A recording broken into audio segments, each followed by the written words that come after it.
নমস্কার, গ্রামীণ কৃষি শিল্প সমাচার পেজে আজকের কিন্তু একটা ভিডিও দেখাবো যারা সত্যি আপনাদের ভাবাবে। সুন্দরবনের মানুষ অনেকেই রয়েছেন যারা ইতিমধ্যে মাছ চাষ করেন, কিন্তু মাছ চাষ কিভাবে করেন তার পদ্ধতি অনুযায়ী চাষ কিন্তু এই জায়গাটা হচ্ছে। আমরা দেখাবো একটা ফিশারিতে এসেছি, টিকে এন্টারপ্রাইজ।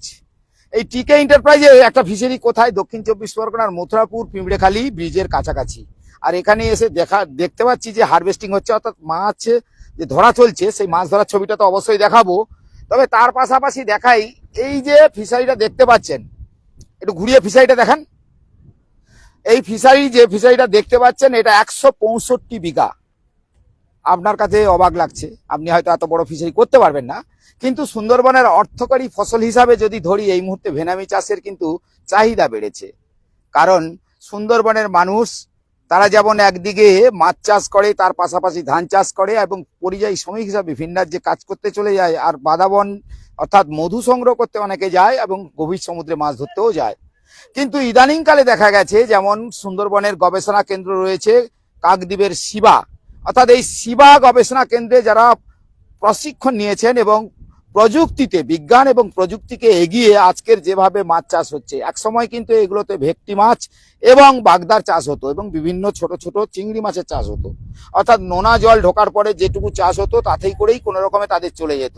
কিন্তু এখন প্রযুক্তি আর বিজ্ঞান উন্নতি হওয়ার ফলে বিজ্ঞানীরা নতুন নতুন যে পদ্ধতি শুরু করেছে, তাতে দেখা গেল যে চিংড়ি বাগদা, অর্থাৎ বাগদাটা এখন অনেকটা পিছনে, কিন্তু ভেনামি চিংড়ির চাষ সেইভাবে হচ্ছে। তবে চিংড়ির যে সাইজ রয়েছে, চিংড়ি যে কত বড়, সেটা যদি আপনাদের না দেখাই, আর এই সময় যেহেতু হারভেস্টিং হচ্ছে, মানে টানা হচ্ছে, সেটা দেখাবো। কিন্তু এই যে এরিয়াটা দেখলেন, এরিয়াটা দেখে বোঝা গেল যে 165 বিঘা এই যে জায়গায় আপনাদের দেখাচ্ছি, অর্থাৎ মথুরাপুরের এই যে নুনাখালী ব্রিজের কাছে। তো এই ব্রিজের কাছে এসে দেখে বুঝতে পারছেন। এবার দর্শকদেরকে বলবো যে আপনারা মতামত দেবেন, কারণ আগামী দিনে আপনাদের আর্থিক সচ্ছলতার জন্য ভিন রাজ্যে কাজ করতে চলে যেতে হয়, কিন্তু আর নয়।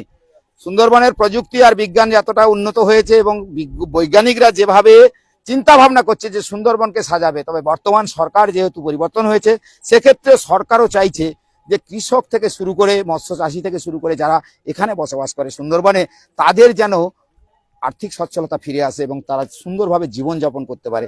দাদা এদিকে একটু যদি চলে আসেন, একটু হারভেস্টিং দেখান। আপনি এদিকে দেখান, চিংড়ি মাছ কিন্তু ইতিমধ্যে লাফালাফি করছে। দাদা আপনার কাছে যাবো, একটু পরে যাবো, তবে তার আগে একটু দেখাই। এই যে যারা মাছ এখানে এই মুহূর্তে নেট টেনে মাছ তোলা হচ্ছে এবং চিংড়ি মাছের একটা করে সাইজ দেখান, চিংড়ি মাছের সাইজ দেখান। দর্শক যারা দেখছেন, দর্শকদের দেখান, সরাসরি দর্শকদের দেখান। এদিকে দেখান, এদিকে দেখান, লাফালাফি শুরু করে দিয়েছে।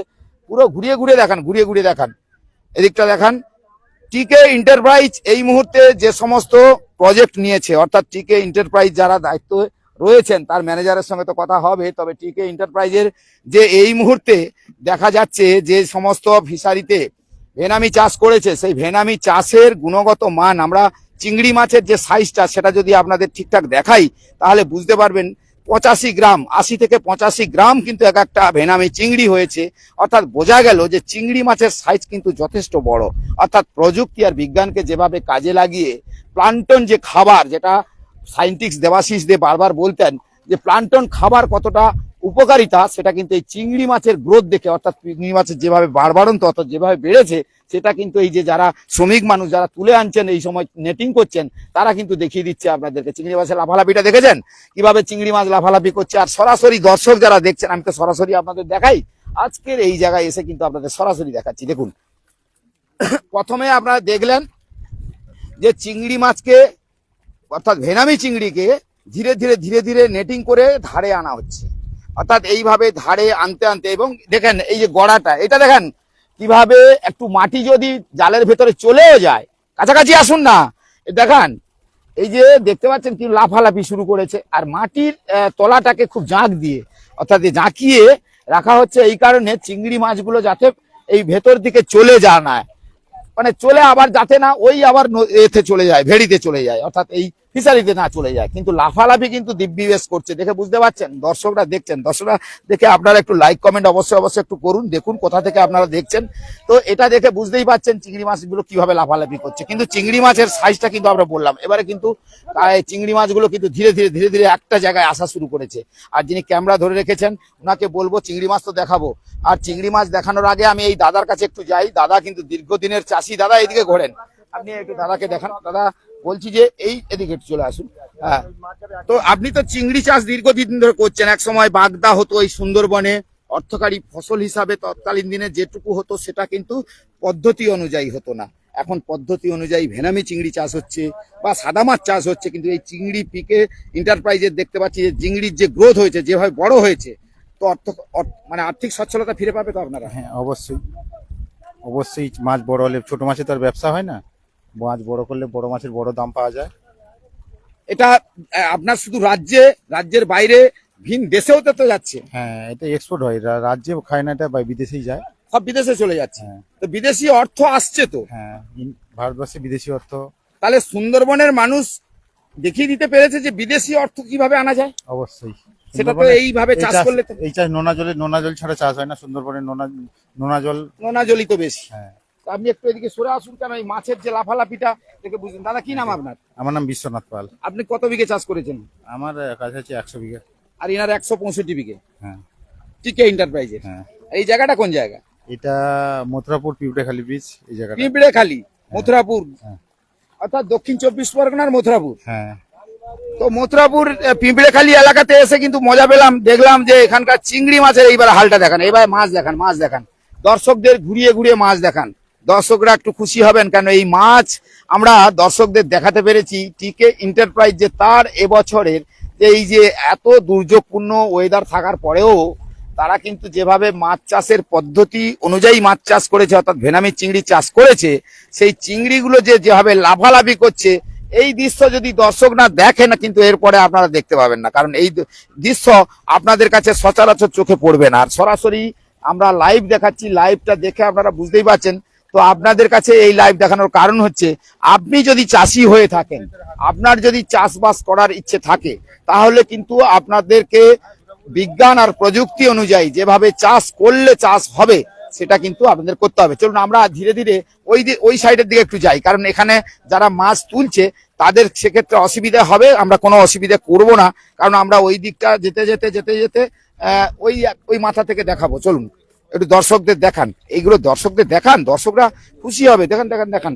আর ম্যানেজার সাহেব, আপনি এদিকে আসুন। ম্যানেজার সাহেবকে বলবো, আপনি দীর্ঘদিন তো এদিকে চলে আসুন, আপনার সঙ্গে একটু কথা বলে নিই। এই মাছটা দেখান দর্শকদেরকে, আর ইনাকে একটু দেখান। কারণ বলছি যে এই যে 165 বিঘে চাষ করতে গেলে শ্রম লাগবে, একদম যথেষ্ট লেবার লাগে। আমাদের এই এত কনস্ট্যান্ট খাবার লাগবে। আমাদের কনস্ট্যান্ট এখন 50 জন স্টাফ রয়েছে, এবং 50 জন স্টাফকে মেনটেনেন্স করে আমাদের এই চাষবাস দেখতে হচ্ছে। মানে শুধু এক জায়গায় তো নয় আপনাদের, না। এন্টারপ্রাইজে তো বিভিন্ন জায়গায়। হ্যাঁ, এখানে মইপিটে রয়েছে, আমাদের নামখানাতে রয়েছে, ঠিক আছে, প্লাস এই মথুরাপুর নতুন পিঁপড়েখালি ব্রিজেও রয়েছে। মেন সব থেকে এটা আমাদের বড় ফার্ম। 165 বিঘে।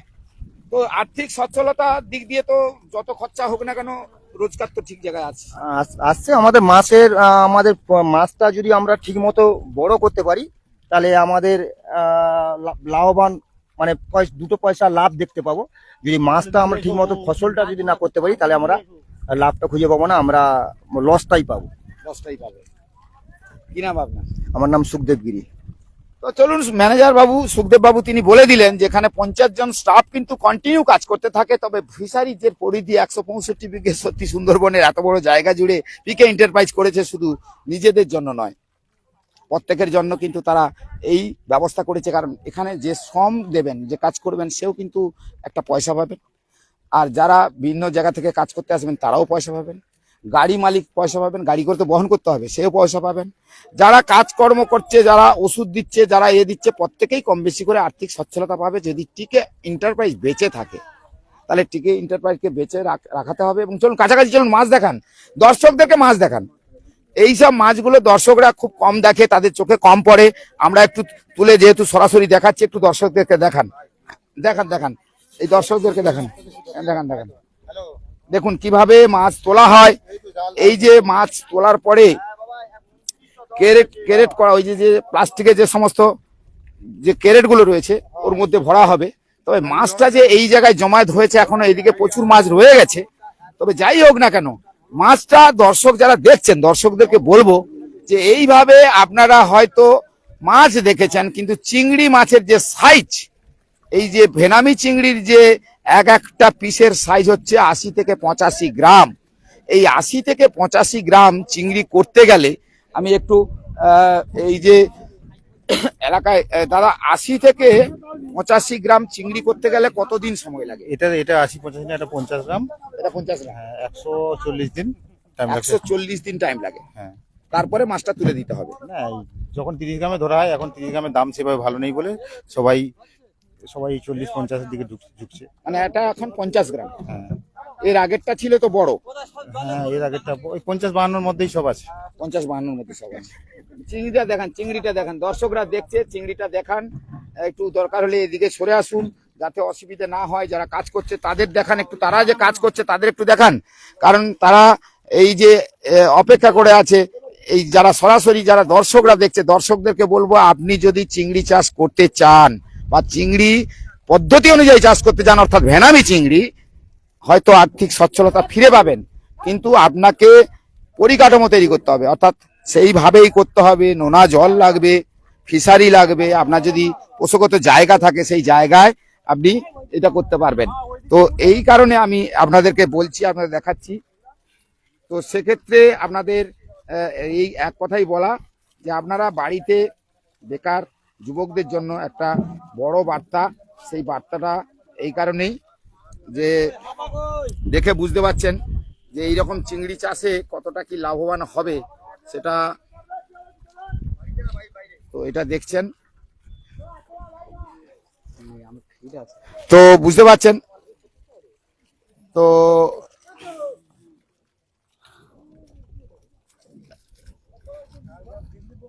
তো বুঝতেই পারছেন কিভাবে চিংড়ি চাষ হচ্ছে, এটা দেখছেন।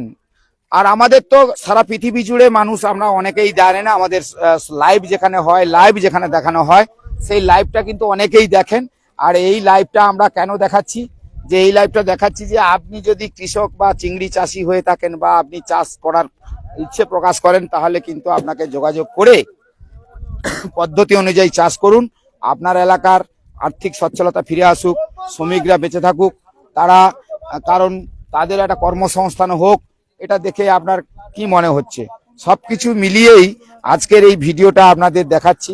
এই কারণে দেখাচ্ছি যে ভিডিওটা আপনি দেখে বুঝতেই পারছেন যে যারা দর্শক দেখছেন তাদেরকে একটা কথাই বলার, যে আপনি কোন জায়গা থেকে এই ভিডিওটা দেখছেন। কারণ আপনি যখন বাড়িতে চাষ করবেন, তাহলেও কিন্তু আপনাকে বুঝতেই হবে যে এই চিংড়ি চাষ,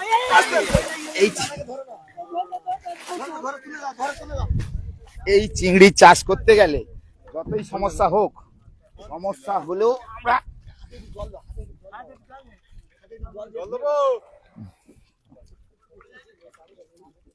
তো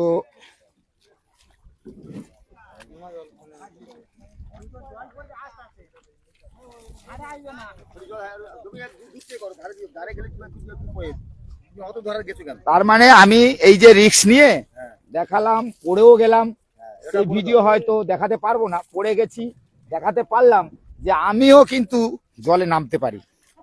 এটা কিন্তু আমি প্রমাণ করলাম। দর্শকরা কিন্তু দেখছে, দর্শক দেখছে, দর্শকদের দেখানো।